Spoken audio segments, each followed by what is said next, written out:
Jacob's growing family and wealth, Genesis 34-43.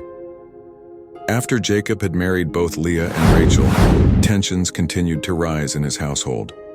Rachel, who loved Jacob deeply, still could not bear children.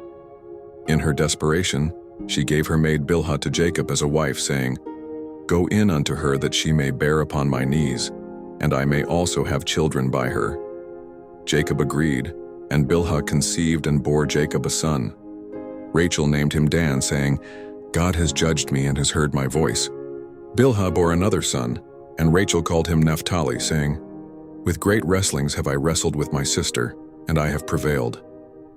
When Leah saw that she had stopped bearing children, she gave her maid Zilpah to Jacob as a wife. Zilpah bore Jacob a son, and Leah named him Gad, saying, "A troop cometh." Zilpah bore another son, and Leah called him Asher, saying, "Happy am I, for the daughters will call me blessed."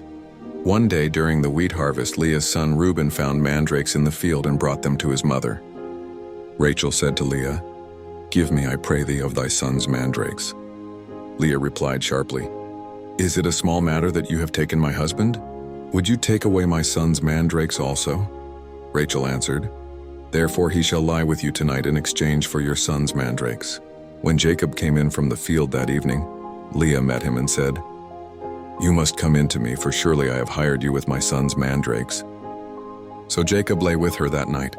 God heard Leah, and she conceived again, bearing Jacob a fifth son. She named him Issachar, saying, "God hath given me my hire." She conceived once more and bore Jacob a sixth son, calling him Zebulun, saying, "God hath endowed me with a good dowry. Now my husband will dwell with me." Afterward, Leah bore a daughter and named her Dinah.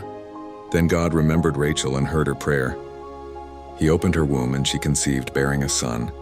She said, "God hath taken away my reproach," and named him Joseph, saying, "The Lord shall add to me another son." After Joseph was born, Jacob said to Laban, "Send me away, that I may go to my own country and home. Give me my wives and my children, for whom I have served you, and let me go." But Laban, knowing the Lord had blessed him because of Jacob, pleaded, "I pray you, stay with me. Set your wages, and I will give it." Jacob replied, "You know how I have served you and how your cattle have fared under my care. The little you had before I came has increased greatly, for the Lord has blessed you since I came. But now when shall I provide for my own house?" Laban said, "What shall I give you?" Jacob answered, "You shall give me nothing. If you will do this one thing, I will continue to keep your flock.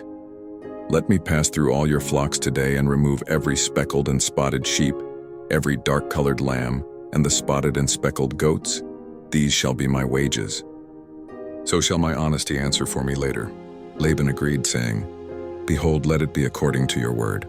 But that same day, Laban secretly removed all the male goats that were speckled and spotted, and all the female goats that were speckled and spotted, every one that had some white in it, and all the dark-colored lambs, and placed them in the care of his sons. Then he put 3 days' journey between himself and Jacob. Jacob, however, continued to care for the rest of Laban's flock. Jacob then took fresh branches of poplar, almond, and plane trees, peeled white stripes in them, and set the peeled branches in front of the watering troughs where the flocks came to drink. When the flocks were in heat and came to drink, they mated in front of the branches, and the flocks bore young that were streaked, speckled, and spotted. Jacob separated these lambs and set the faces of the flocks toward the streaked and dark-colored ones in Laban's flock. He made separate flocks for himself and did not put them with Laban's animals. Whenever the stronger animals were in heat, Jacob would set the branches before them so they would bear streaked and spotted offspring. But he did not set them before the weaker animals, so the weaker became Laban's and the stronger became Jacob's.